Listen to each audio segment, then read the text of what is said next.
উফ আল্লাহ, আমাদের জীবন কতটা অনিশ্চিত, তাই না? মানে আমরা ভাবি না যে আসলে কত কিছু করি, কিন্তু যখন মানে এই জিনিসটা ঘটলো, ভূমিকম্প, 5 সেকেন্ডের ভূমিকম্প কত কিছু মনে করাই দিছে। কিনি, জুতা কিনি, ফোন কিনি, বিশ্বাস করেন ভাই আমি ফোনটা নেওয়ার সুযোগ পাইনি, ঠিক আছে? তো আমার হাতের কাছে যে ফোনটা ছিল আমি ওইটা নিয়ে কোনো রকম বের হইছি। আমি মানে আমার শরীরে কি আছে না আছে আমি সেটা পর্যন্ত দেখি নাই। বের হওয়ার পর আবার মনে পড়ছে যে বাইরে আরো মানুষ আছে, তারপর তাড়াতাড়ি করে আবার আবার বের হইছি। যখন এই জিনিসটা ঘটছে তখন খালি মনে কি জীবনটা বাঁচলেই হয়েছে, তাই না?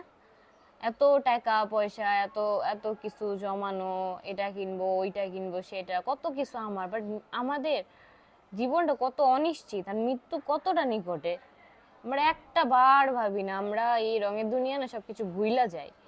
এরকম সিচুয়েশন গুলো না আল্লাহ আসলে মনে করায় দেয় যে মৃত্যু অনেক নিকটে, সবার অনেক নিকটে মৃত্যু।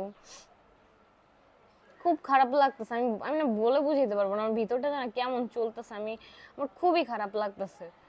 যখন হয়েছে তখন তো লিটারালি আমি মনে মুখ দিয়ে কথা বলতে পারতেছিলাম না। আমার পাশে একজন মানে খুব প্যানিক হয়ে গেছে, তারা যে বলবো যে প্যানিক হয়েন না, আমি সেটা জোর পাইতেছিলাম না। আমার মাথা ঘুরতেছিল লিটারালি, সেই ধাক্কাটা আমি এখনো মানে ঠিক হইতে পারি না। আমার বুকটা পারলে এখনো ধকধক ধকধক করতেছে।